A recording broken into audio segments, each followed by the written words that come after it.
l'hôpital Dalal Jamm de Guédiawaye. À cette occasion, Marie Khone Faye a insisté sur l'importance de la solidarité tout en revenant sur les missions et les ambitions de cette nouvelle fondation dédiée au social et à la santé.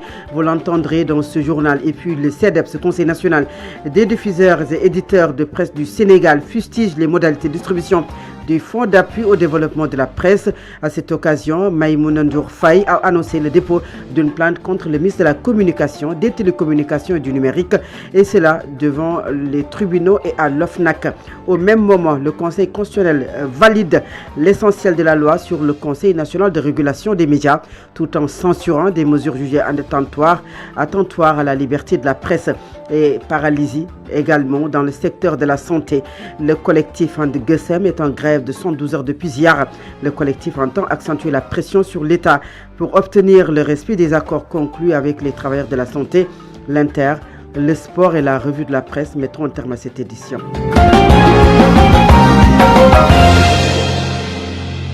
À la présentation de cette édition, Fatou Abdoundiaye, la technique est assurée par Baba Aïdara et Mohamed Thiam. Bonjour à tous et bienvenue. Et puis lors de la cérémonie de pose de la première pierre du Centre national de dépistage des cancers de l'hôpital Dalal Jamm de Guédiawaye, présidé par les premières dames Marie Khone Faye et Absa Faye, c'était hier à travers la Fondation nationale Sénégal solidaire. Marie Khone Faye s'est exprimée sur l'importance de la solidarité et de l'accès au dépistage en faveur des populations les plus vulnérables, tout en revenant largement sur le rôle et les ambitions de la fondation récemment lancée. La première dame Marie Khone Faye s'est exprimée au micro de Bainongo Fall. C'est un moment de fierté qui nous réunit aujourd'hui. Un moment où le cœur et la volonté se rejoignent pour servir une ambition commune, celle d'un Sénégal où la solidarité n'est pas seulement un mot, mais un acte qui sauve des vies. Au cours des 2 dernières années, j'ai eu l'honneur et le privilège d'aller à la rencontre de nos concitoyens dans les localités les plus reculées des régions de Kolda, Saint-Louis, Thiès et Diourbel, ainsi que dans la banlieue de Dakar. Je me suis rendu dans des écoles primaires, des collèges et des lycées afin d'appréhender la justesse, les défis liés à l'accès au maintien et à la réussite scolaire de nos enfants, en particulier les plus vulnérables. J'ai également eu à échanger avec des groupements, des réseaux, des fédérations de femmes engagées pleinement dans le processus d'autonomisation économique et sociale, mais traversant des épreuves difficiles. Partout où je suis allée, j'ai prêté une oreille attentive. J'ai écouté les défis, décelé les attentes et déchiré les non-dits. J'ai été témoin de la force et de la résilience, mais surtout de la combativité remarquable de ces braves dames et de ces enfants. La Fondation nationale Sénégal solidaire qui se lance aujourd'hui se veut être la réponse de ces attentes silencieuses. Elle naît d'un constat d'urgence, elle veut grandir par notre volonté d'organisation, elle sera un instrument au service de la nation. Elle sera ce trait d'union entre les ressources disponibles et les besoins réels de nos communautés. Lors de la cérémonie de pose de la première pierre du Centre national de dépistage des cancers à l'hôpital Dalal Jamm de Guédiawaye, le maire Ahmed Aïdara a souligné l'importance de cette infrastructure dans la lutte contre l'une des principales causes de mortalité. La rencontre s'est tenue en présence des premières dames Marie Khone Faye et Absa Faye ainsi que la Fondation nationale Sénégal solidaire. Ahmed Aïdara, le maire de la ville de Guédiawaye, est au micro de Bainongo Fall. Cette fondation incarne une vision humaine, sociale et solidaire du développement en parfaite adéquation avec les attentes de nos populations, notamment les plus vulnérables. Mesdames et messieurs, le cancer constitue aujourd'hui l'une des principales causes de mortalité dans le monde, avec des millions de décès enregistrés chaque année. Au Sénégal, le cancer du sein et celui du col de l'utérus figurent parmi les plus meurtriers. Face à cette réalité, la sensibilisation et le dépistage précoce restent des enjeux majeurs. La Ligue sénégalaise de lutte contre le cancer, LISCA, joue un rôle essentiel dans ce combat. Elle œuvre pour informer les populations sur les facteurs de risque et promouvoir des comportements préventifs. Mesdames les premières dames, la LISCA organise régulièrement des campagnes de dépistage gratuits et accompagne les patients dans leur prise en charge. Elle participe également au plaidoyer pour un meilleur accès aux traitements et aux infrastructures de santé. Par ces actions, la LISCA contribue à réduire la mortalité liée au au cancer et à redonner espoir aux malades et à leurs familles. Merci à la LISCA. Je voudrais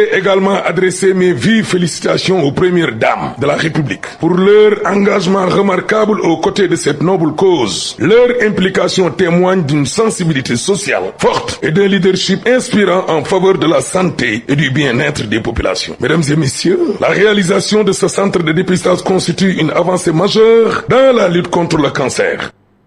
À l'instant, Ahmed Aïdara, le maire de la ville de Guédiawaye. Deux premières dames, une même ambition sociale, mais des interrogations persistantes.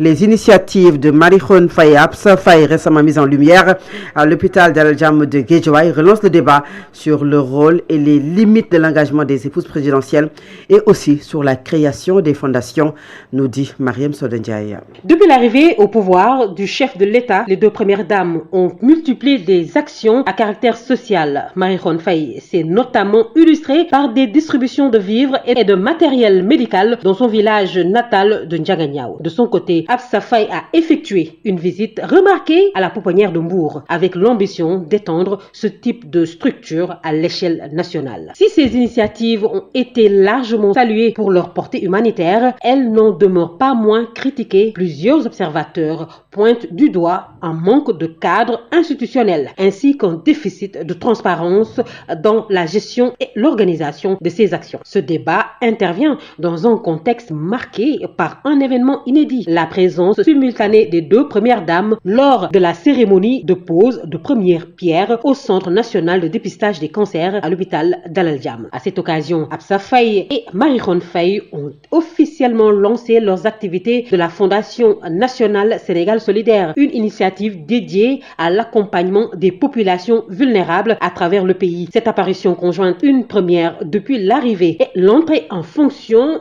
du président Faye, une volonté d'unité et d'engagement social renforcée. Certains estiment que leur rôle devrait rester discret et non institutionnalisé, tandis que d'autres plaident pour une implication plus structurée, notamment à travers des fondations reconnues et encadrées. Le Sénégal n'en est pas à sa première controverse en la matière. Les initiatives portées par d'anciennes premières dames avaient déjà suscité débats et interrogations sur la gestion et la légitimité de leurs actions sociales. Au-delà des actions elles-mêmes, cette situation relance une question récurrente. Quelle doit être la place des épouses du président dans la vie publique sénégalaise? Solo Media Group. L'information en temps réel.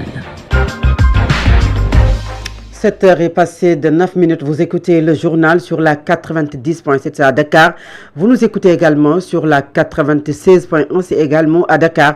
Vous nous écoutez sur la 100.4 à Kaolack, à Touba et également à Ziguinchor. Sous le média au Sénégal, le Conseil constitutionnel du Sénégal valide l'essentiel de la loi sur le Conseil national de régulation des médias, tout en censurant des mesures jugées attentatoires à la liberté de la presse.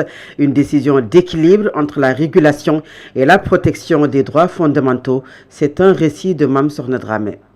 Feu vert au CNRM, mais coup de frein sur les sanctions. Le Conseil constitutionnel du Sénégal a tranché. Saisi par des députés après l'adoption de la loi numéro 07-2026, il valide la création du Conseil national de régulation des médias, le CNRM, mais censure certaines dispositions clés. Dans le détail, les sages jugent inconstitutionnelles les mesures permettant la fermeture de journaux, de sites d'information ou encore des locaux de médias. Ont également rejeté les résiliations de conventions audiovisuelles. Pour le Conseil, ces sanctions sont disproportionnées et portent atteinte à la liberté d'expression et de la presse. En revanche, plusieurs dispositions sont validées, mais sous réserve d'un encadrement strict. Il s'agit notamment de la suspension de diffusion, du retrait de contenu illicite ou encore du recours à la force publique, à condition d'une autorisation judiciaire. Le Conseil rappelle ainsi que toute mesure coercitive doit impérativement passer sous le contrôle du juge. Adoptée à l'Assemblée nationale, la réforme portée par le ministre Aliou Sall vise à moderniser la régulation des médias face aux mutations numériques. Elle élargit le champ de contrôle aux plateformes comme TikTok, Facebook ou YouTube avec un objectif clair: lutter contre la désinformation, les discours de haine et les contenus illicites. Le texte prévoit aussi des garanties d'indépendance pour le futur régulateur, ainsi que des moyens renforcés pour faire face aux nouveaux défis, notamment ceux liés à l'intelligence artificielle et aux manipulations de l'information. Pour rappel, cette réforme s'inscrit dans un contexte de transformation rapide du paysage médiatique sénégalais, marqué par l'essor des médias en ligne et des réseaux sociaux. L'ancien cadre juridique, limité à l'audiovisuel, était devenu inadapté face à la manipulation des sources d'information et aux dérives numériques. Entre volonté de réguler et nécessité de protéger les libertés, le Sénégal avance sur une ligne de crête, celle d'un espace médiatique mieux encadré, mais sous haute vigilance démocratique. Mam Sorna Dramé, la liste des bénéficiaires de l'aide à la presse a été connue avant-hier. De grands groupes de presse n'ont pas été bénéficiaires de cet appui, selon le directeur de la communication du ministère au ministère de la communication, des télécommunications et du numérique. C'est dû à deux cas de figure. Certains organes de presse comme le groupe Futur Média et le groupe des médias n'ont pas fait la demande. Pour d'autres médias, à l'image de la 7TV et E-Média, leurs dossiers sont incomplets du fait d'absence du quitus fiscal. Je vous propose d'écouter le docteur Habibou Dia, il est directeur de la communication au ministère de la communication, des télécommunications et du numérique. Il est au téléphone de votre servitrice. Les critères ont été les mêmes pour l'ensemble des médias, c'est de donner l'ensemble des éléments et des pièces administratives exigées par le décret portant fonctionnement et organisation du conseil de gestion du fonds d'appui de la presse, que ce soit les quitus du fisc ou de l'IPRES, être à jour pour les cotisations sociales. Je m'arrête juste sur ces deux documents qui en réalité ont constitué les blocages pour bon nombre de médias. Bien vrai que le ministère a pris sur lui la latitude d'écrire aux différentes administrations pour faciliter ces procédures. Je m'arrête un instant et très rapidement sur les grands groupes de presse qui n'ont pas pu bénéficier du fonds d'appui. La majeure partie d'entre eux ont décidé délibérément de ne pas déposer. Nous les avons contactés, ils ont répondu délibérément qu'ils ne voulaient pas déposer cette année. C'est leur choix, on le leur laisse, ils sont souverains dans cette décision. Il y en a d'autres par contre qui ont eu des difficultés pour avoir le quitus de l'impôt et des domaines, peut-être liés à une ardoise un peu lourde cumulée sur plusieurs années. Et sur ce point en particulier, je suis en train de suivre avec ces différents acteurs comment continuer à les aider pour leur faciliter, car à la fin de la journée, notre mission, c'est pas de bloquer qui que ce soit, c'est de vraiment accompagner ces médias à se formaliser, à se conformer à la loi, au règlement, pour que leurs employés puissent tirer bénéfice des deniers qu'ils captent auprès de l'État. Et à la suite de la publication de cette liste hier, avant-hier plutôt, le Conseil des diffuseurs et éditeurs de la presse est monté au créneau. C'était hier à travers une conférence de presse. Le CEDEPS qualifie cette répartition d'inique. À cette occasion, Maïmouna Ndour Faye a annoncé le dépôt d'une plainte contre le ministre de la Communication, des Télécommunications et du Numérique, Aliou Sall. Elle accuse notamment détournement de fonds, de non-respect des procédures et détournement d'objectifs du fonds. Maïmouna Ndour Faye est au micro de Baïnongo Fall. La cause, c'est le ministre de la Communication et la circulaire adressée par le Premier ministre Ousmane Sonko en mars 2024 au ministère ainsi qu'aux directions générales du secteur public et parapublic. Dans cette circulaire, il est indiqué que toutes les conventions, contrats ou partenariats entre l'État et les médias doivent être suspendues. Depuis lors, le ministre Aliou Sall poursuit selon eux un travail de sabotage contre les entreprises de presse. L'exemple le plus récent est la distribution de l'aide à la presse. Il n'y a eu aucune filiation. On ne va pas mettre en jeu tout ce que nous avons pour faire fonctionner nos familles et payer des salaires afin d'obtenir un appui à la presse. Il y a donc beaucoup de confusion et de contradictions dans ses propos. Lorsqu'il affirme que ses portes sont ouvertes, je le défie. Nous avons déposé une demande d'audience suite à l'interview du chef de l'État. Il n'a jamais répondu et refuse de nous recevoir. Des membres de la société civile l'ont également contacté sans succès. Ce n'est pas ma prérogative, mais si cela ne dépendait que de moi, nous le rencontrerions plus compte tenu de ces déclarations d'hier. Retenez que nous allons porter plainte à l'OFNAC et des tribunaux contre le ministère de la Communication pour détournement de fonds, détournement d'objectifs et non-respect des procédures, notamment du décret de 2021. Nous venons déposer plainte à l'OFNAC auprès des tribunaux contre le ministère de la Communication. Vous êtes à l'écoute de Solo Média. Vous nous suivez sur la 93.1 à Ziguinchor et dans le reste de l'actualité, nous parlons de transport à présent. La société de transport public Dakar Demdik renforce son réseau interurbain avec l'ouverture d'une nouvelle ligne Dakar-Goudomp. Objectif, améliorer la mobilité entre les régions, mieux également répondre à une demande croissante des usagers. Yahya Sadio est du cabinet du président de la République. Je vous propose de l'écouter. Il est au micro de Hawa Aïcha Diop. C'est une chose qui a été tout le temps évoquée par la population et tous les Goudompois sont battus pour aujourd'hui qu'on trouve une bus Dakar Dem Dikk entre Goudomp et Dakar Goudomp. Je suis soulagement franchement face à la population. Avec l'actualité actuelle, il y a des grèves des transporteurs, la population a des problèmes à se déplacer et c'est venu au bon moment aujourd'hui. C'est un grand soulagement franchement à la place de Goudomp. Nous sommes franchement satisfaits du gouvernement et surtout nous remercions Hassan Beng, le directeur général et son ministre Yacouba Diémé pour cette initiative à la faveur de la population de Goudomp. Effectivement, c'est une initiative qui permet, n'est-ce pas, à Dakar Dem Dikk ou bien à Sénégal Dem Dikk de couvrir, n'est-ce pas, tous les départements du Sénégal. Et actuellement, je vous communique un chiffre. Et ce chiffre-là, c'est 45. Parce qu'aujourd'hui, Dakar Dem Dikk dessert le 45e département du Sénégal, sur 46 départements du Sénégal. Donc, ce qui signifie que Dem Dikk a toujours été, n'est-ce pas, dans la promotion de l'aménagement du territoire, dans l'équité territoriale, de telle sorte que maintenant, tous les départements du Sénégal sont couverts pour qu'il y ait une égalité ou bien une équité territoriale.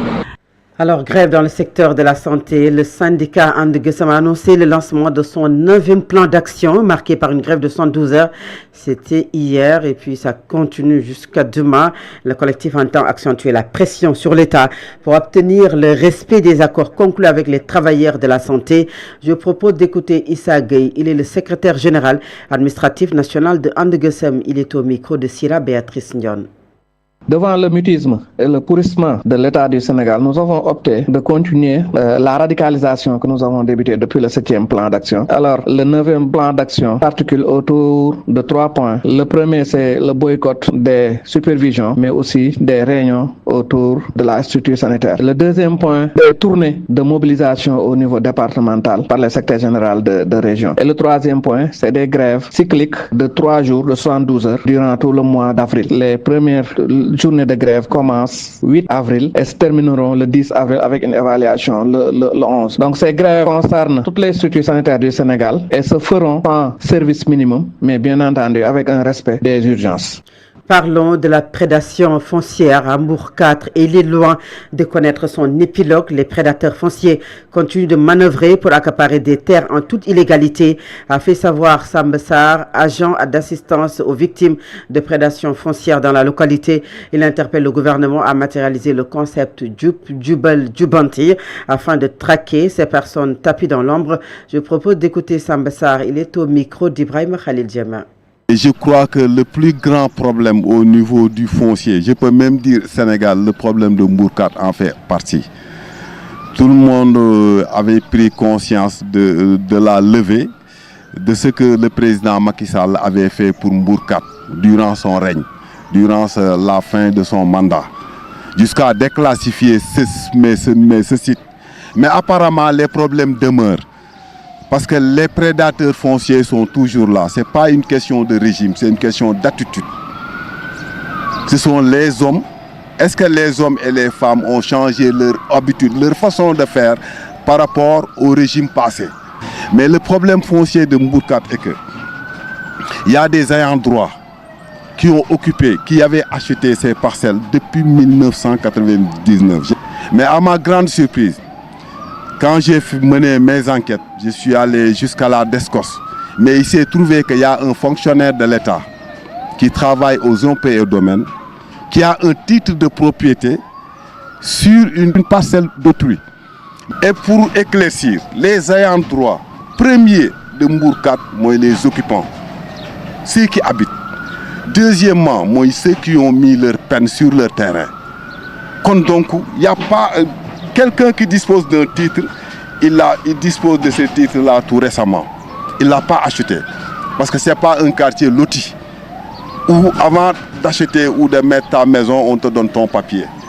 Mais il y a des prédateurs fonciers, des fonctionnaires qui, vu leur position, s'en profitent pour accaparer certains ayant droit qui méritent d'avoir des titres de propriété. Jubal Jubanti, parce que ça ne doit pas rester une chanson. C'est un état d'esprit d'abord, mais ça doit être un construit, ça doit être un vécu. Cet élément met à terme à la première partie de cette édition. La seconde partie, c'est la page internationale, le sport et la revue de la presse. À présent, l'Inter. Actualité internationale. Au Moyen-Orient, la trêve fragile entre l'Iran et les États-Unis entre ce jeudi dans sa deuxième journée, la communauté internationale s'inquiétant que les frappes meurtrières d'Israël sur le Liban n'arrêtent tout le processus. Le vice-président qui doit conduire samedi la délégation américaine lors des discussions avec l'Iran au Pakistan a jugé qu'il appartenait aux dirigeants iraniens de décider si la trêve échouait à cause du Liban. Et le premier ministre israélien Benjamin Netanyahu a déclaré hier que la trêve conclue entre Washington et Téhéran ne marque pas la fin de la campagne contre l'Iran et qu'Israël était prêt à reprendre le combat à tout moment. De son côté, le président du Parlement iranien, Mohamed Bagher Ghalibaf, a jugé déraisonnable le cessez-le-feu et des négociations avec les États-Unis, affirmant que 3 des 10 principes énoncés par son pays comme base de la trêve avait déjà été violé. Et dans la journée de mercredi, l'armée israélienne a mené sa plus grande frappe coordonnée contre le mouvement pro-iranien du Hezbollah et donc sur le pays du Cèdre, et ce sans en avertir la population. Selon le ministère libanais de la Santé, ces frappes les plus violentes depuis le début de la guerre ont fait des dizaines de morts et des centaines de blessés. Le ministère de la Santé a dénoncé une dangereuse escalade. À présent, c'est la page sportive. Solo Média. L'actualité sportive.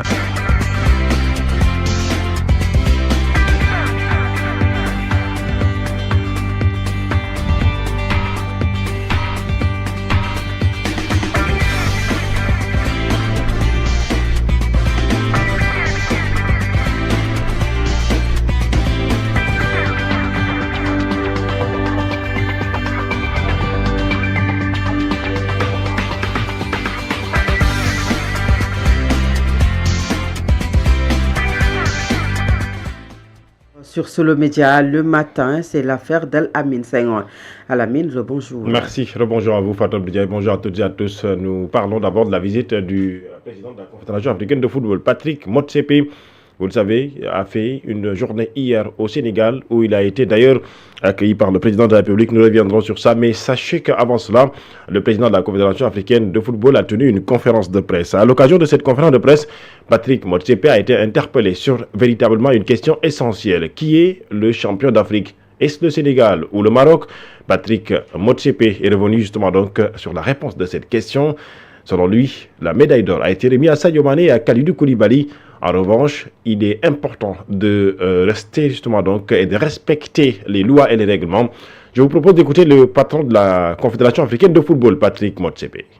So what I'm trying to avoid is every time I have a press conference, this is the question they ask because it is a legitimate. I gave Sadio Mane the gold medal. Ce que j'évite à chaque conférence de presse, c'est de revenir sur une question qui est pourtant posée de manière récurrente car elle suscite un réel intérêt auprès du public et des observateurs. J'ai eu l'occasion de remettre la médaille d'or à Sadio Mané et à Kalidou Koulibaly, de même que le trophée.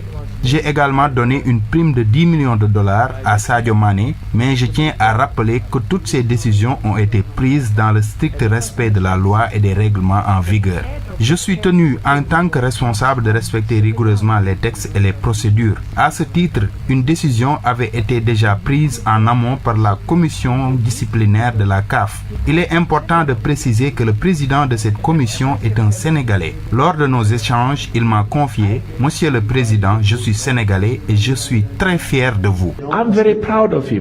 Et voilà, les propos du président de la Confédération africaine de football, Patrick Motsepe, qui s'exprimait en anglais, propos traduits en version française par Baye Ndongo Fall. Le président de la République, Bassirou Diomaye Faye, a ensuite reçu en audience le président de la Confédération africaine de football, Patrick Motsepe, à qui il a souhaité la bienvenue en terre sénégalaise.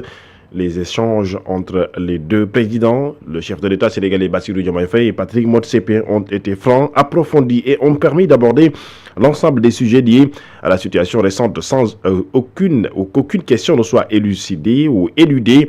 Nous a informé la présidence qui nous parle bien entendu donc du président de la République Bassirou Diomaye Faye, qui a réaffirmé avec clarté les principes auxquels le Sénégal est attaché, notamment le respect du droit, l'exigence et la transparence, notamment donc la préservation de l'intégrité des compétitions Il a également rappelé la nécessité de garantir la crédibilité du football africain dans un contexte où le continent doit faire bloc et se projeter avec responsabilité vers les échéances internationales à venir, notamment la Coupe du Monde 2026 où 10 nations africaines vont donc participer à cette compétition. Et la Ligue des Champions. Hier, l'équipe du Paris Saint-Germain a défait Liverpool 2-0. Le Paris prend une bonne option pour la qualification en demi-finale de cette compétition, puisque hier c'était donc les quarts de finale avec les matchs allés. Parallèlement, l'équipe de Barça s'est inclinée 2-0 à domicile face à Atlético Madrid en attendant donc les matchs retour. Je rappelle que le mardi, le Real Madrid aussi s'est incliné face à l'équipe du Bayern Munich, et là où Arsenal a pris le dessus sur l'équipe de Sporting Portugal. C'est la fin de cette page sportive, Fatou Abdoulaye. Nous restons avec vous pour le dernier point de cette édition, et c'est la revue de la presse. Solo Media Group. La revue de presse.